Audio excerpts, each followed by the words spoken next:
5 séculos depois, novas evidências forenses podem resolver esse enigma, pois sugerem que essas pessoas sobreviveram às lesões.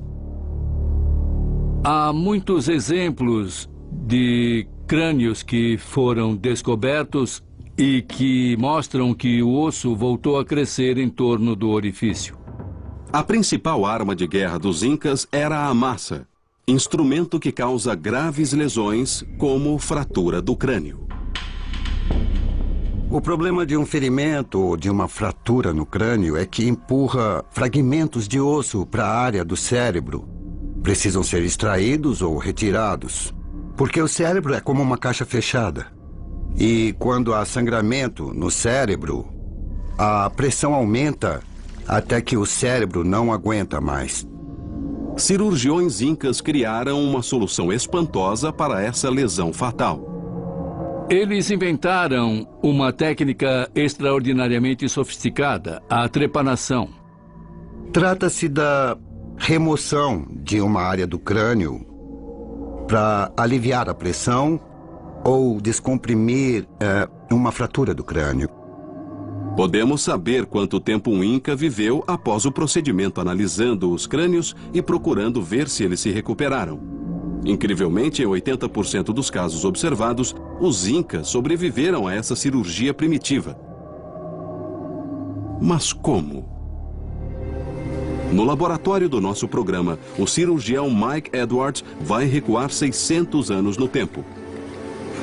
Ele vai realizar uma trepanação usando instrumentos incas na cabeça de um carneiro comprada num açougue.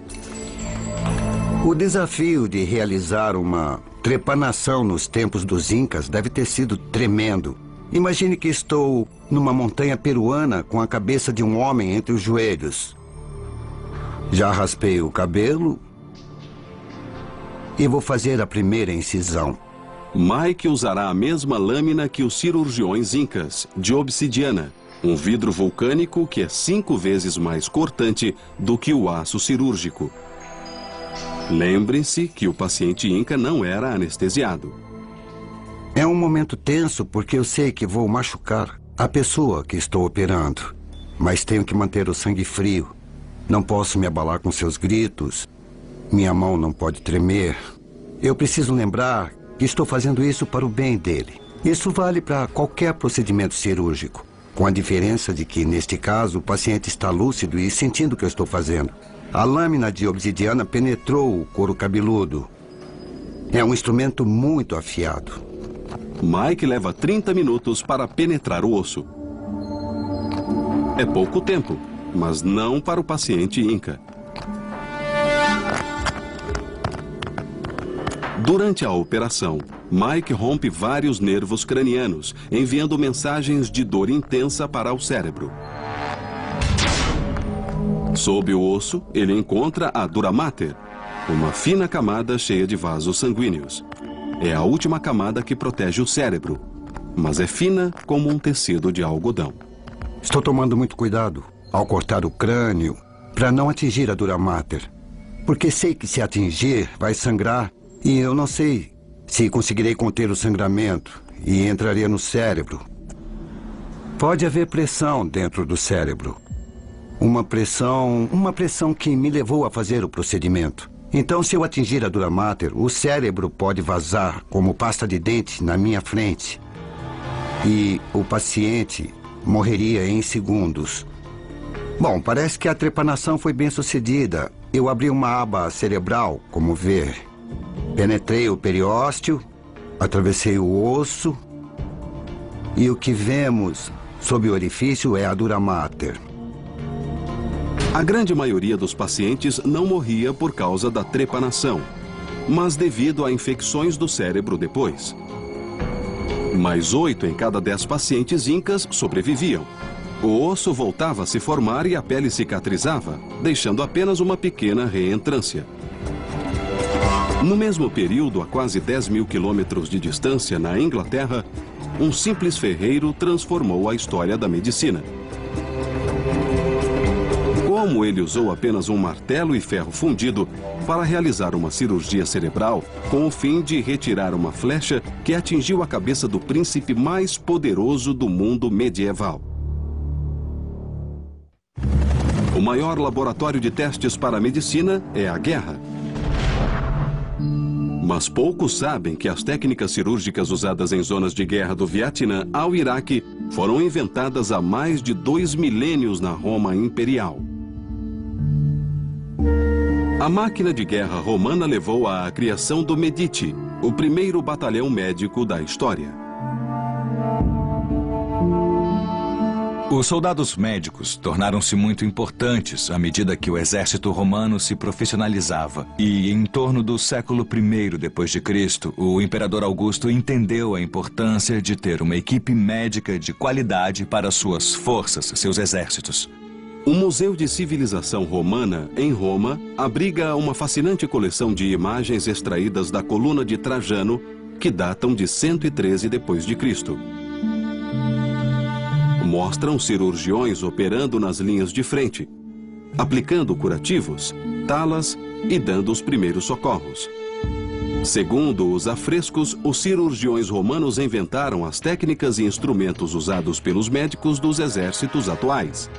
É o que investiga o cirurgião Damian Moll. Os princípios básicos da cirurgia e das operações mudou muito pouco ao longo da história. O que mudou mesmo foi a tecnologia. Um cirurgião no campo de batalha precisava conter hemorragias e realizar amputações de emergência. Precisava de algo para cortar pele, músculos, tendões, algo como uma faca. E precisava de algo para cortar ossos, algo como uma serra. Esta serra ainda é usada por muitos cirurgiões para cortar ossos durante uma amputação. Um extraordinário relato escrito no século II por um cirurgião romano chamado Celso descreve o uso primitivo de bisturis, ganchos e pinças. E suas instruções ainda são seguidas em salas de operação hoje em dia. Os cirurgiões modernos limpam e costuram cortes tal como ele recomendou, há mais de 1800 anos.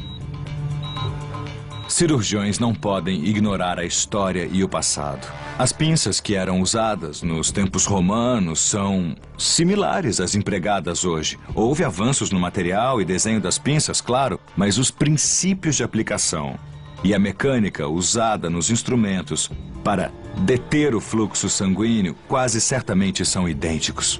Os 4 sinais de inflamação segundo Celso: vermelhidão, calor, dor e inchaço, ainda são memorizados pelos cirurgiões modernos. Este paciente terá recuperação total, uma cura encontrada nos campos de batalha romanos.